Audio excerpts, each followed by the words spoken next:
For God so loved the world, come on, that He gave His only Son, and whosoever believes. 49절에 아직 예수님께서 말씀하실 때 회당장 야이로의 집에서 한 사람이 와서 당신의 딸이 죽었나이다 라고 이야기하면서 선생님을 더 이상 괴롭게 하지 마소서 해요. 여기에서 아직 말씀하실 때 라고 했는데 무슨 말씀을 예수님께서 하고 계셨냐면, 지금 회당장 야이로의 딸이 죽어가고 있어서 그 아버지 야이로의 부탁으로 그 집으로 향하고 있던 도중에 12년 동안 고생하던 혈루증 앓던 여인이 나타났던 사건이 있었습니다. 그때에 예수님께서 누군가 내게 손을 댄 자가 있다라고 하니까 베드로가 무리가 많아서 막 밀려듭니다. 서로 밉니다. 그런데 누가 손을 댄 사람이 한두 명이겠습니까? 어떤 사람이 손을 댄지 어떻게 합니까?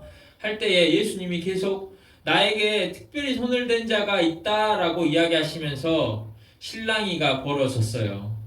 그러니까 야이로 입장에서는 지금 12살 된 자기 딸이 죽어가고 있는데 무리가 많이 몰려들어가지고 가는 길이 비좁거나 또는 군중을 헤쳐나가는 것도 지금 심기가 불편할 거 아니에요. 예수님을 빨리 모시고 가야 하는 그 상황에서 이러한 누가 손을 댔네 안 댔네 하는 이야기를 하는 것이 달갑진 않았겠죠. 예수님을 빨리 모시고 가려고 했는데, 그런데 마침 예수님이 계속 그 이야기를 하시니까 이 혈루증 앓던 여인이 나았고 나서 기적을 경험하고 나서 더 이상 숨기지 못할 것을 알고 떨면서 예수님 앞으로 나와서 무릎을 딱 꿇고 그 앞에서 어떤 일이었는지, 여자가 떨며 나와 엎드리어라고 47절에 기록되어 있어요. 그리고 나서 그 손댄 이유와 곧 나은 것을 모든 사람 앞에서 고하기 시작합니다.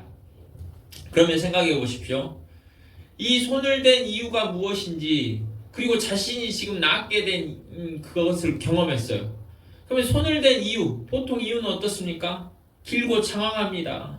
특별히 이 여인처럼 사연을 가지고 있는 여인이 간단 명료하게 용건만 간단히 뭐 이유를 말했겠습니까? 제가 봤을 때는 거기에 떨면서 엎드리고 앉아서 말도 빨리 하지 못했을 거예요. 그런데 그 사연은 또 구구절절 예수님 그걸 다 듣고 계셨다는 거예요. 이 이야기를 듣다 보니까 손을 댄 이유가 뭐였냐면, 세계 혈루증이라는 병이 있는데 몇 년 됐어요? 12년 됐어요. 아주 우연스럽게도 또 지금 야이로의 딸이 12살이에요. 그러니까 야이로의 딸이 태어났을 때부터 이 여인은 고통받고 있었어요. 근데 그 고통받던 게 오늘 끝나는 거예요. 12년 동안 제가 고통을 받았는데 이러이러한 이유로 의사에게도 가보고 종교적으로도 의탁을 해보고 했는데 낫질 않았습니다. 그러면서 제 재산을 다 탕진하게 되고 저는 사회적으로 괄시와 천대를 받으면서 살았는데, 예수님이 지나가시는 걸 보면서 갑자기 예전에 예수님에 대해서 들었던 것이 생각나면서 뭐가 있었을까요? 그 심중 안에서 믿음의 발동이 있었던 거예요. 제가 저번에 말씀드렸죠. 믿음의 발동. 그 믿음의 발동이 쿵쾅쿵쾅 하면서 내가 예수님의 옷자락이라도 뒤로 가서 그 옷자락이라도 잡아야 되는 심정으로 예수님의 옷을 잡았습니다.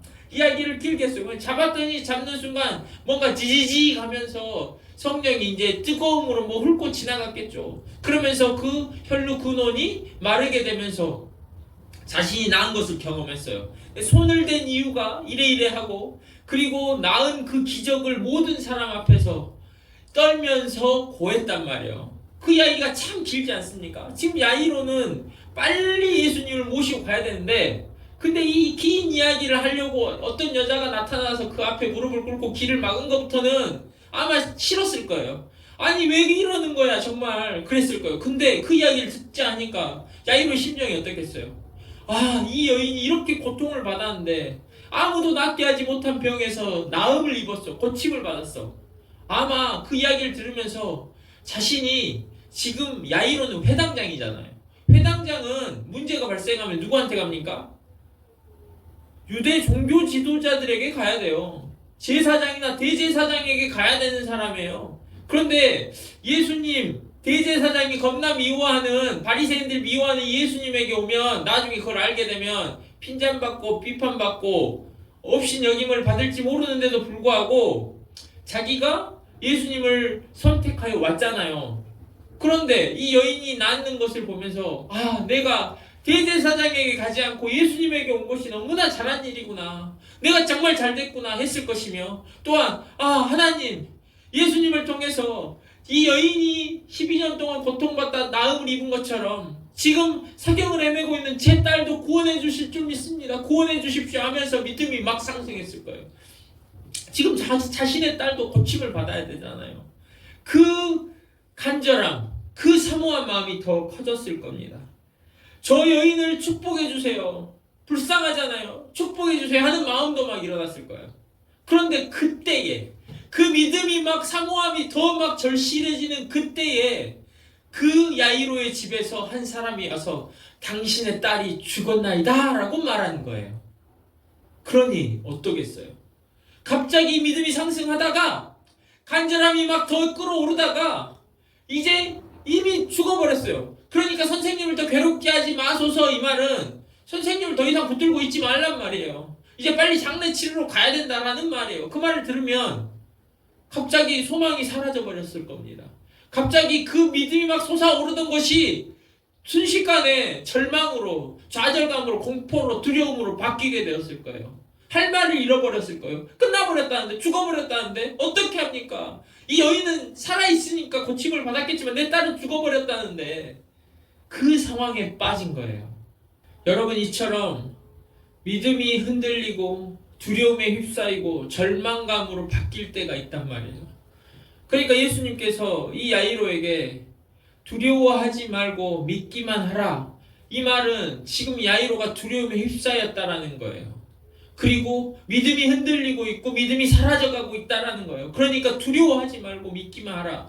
즉 예수님은 어떻게 우리에게 가장 필요한 말씀을 하십니다. 우리의 상황을 아시고 야이로의 상황을 지금 정확하게 알고 계시죠.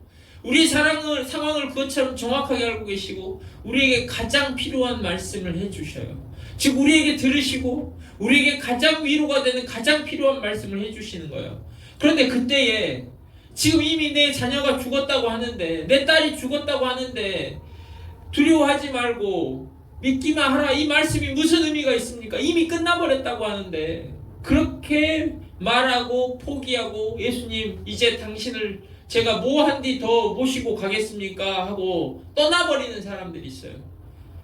그때에 예수님의 말씀이 무슨 의미가 있겠습니까? 내 상황은 이런데 아무 위로와 위안이 안 됩니다. 이미 끝나버렸습니다. 단정짓고 떠나버리는 사람들이 있어요. 화를 내고 불평하고 비난을 쏟아내고 할 수도 있어요. 생각해 보십시오. 아까까지는 그 혈류증 여인이 간증을 하는 것이 처음에는 탐탁치 않았겠으나 그 이야기를 들어보니 내 딸에게도 저런 일이 일어나야지 했을 거예요. 그 여인을 축복하는 마음까지 들었을 건데 지금 이 딸이 이미 사망했다라는 그 소식을 듣고 나서는 다시 불평이 일어날 수 있었습니다. 어떤 불평이요? 예수님을 좀만 더 일찍 모시고 갈 수 있었으면, 왜 이렇게 무리가 많았고, 왜 이렇게 지체되었고, 왜 저 여인이 하필이면 나중에 나와도 되는데 하필이면 지금 나와서 내가 가는 길을 막아가지고 그 긴 구구절절 사연을 다 듣다가 이렇게 늦게 된 거 아닌가 하는 생각이 들었을 수도 있어요. 그러면서 비난하는 마음이, 탓하는 마음이 들었을 수도 있죠. 그러니까 예수님 다 끝났습니다 하고 가버릴 수도 있는 거예요. 포기하고 혼자서 하겠다고 저는 이제 장례나 치르러 갈랍니다 하고 떠나버릴 수도 있어요. 그런데 야이로가 그 예수님이 그 상황에서 해주시는 두려워하지 말고 믿기만 하여라, 그리고 부축을 받으면서 갔겠죠. 제자들이 옆에서 야이로를 부축해가지고 가면서, 그러면 아무 말도 안 하고 가겠습니까? 또 가는 도중에 제자들이 경험했던 거, 베드로의 장모가 죽었을 때 예수님이 살려주셨습니다 하는 그러한 이야기로 위로와 위안을 하면서 같이 가는 거잖아요. 그것이 필요한 겁니다. 여러분, 우리가 절망하고 두려움이 찾아들고 믿음이 사라지려고 할 때 떠나지 마십시오. 떠나지 말고 그때 그 예수님의 말씀을 붙들고 어찌 되었건 부축을 받으면서 위로를 받으면서 목적지까지 한 걸음 한 걸음 가는 거예요. 저는 그것이 신앙이라고 생각해요.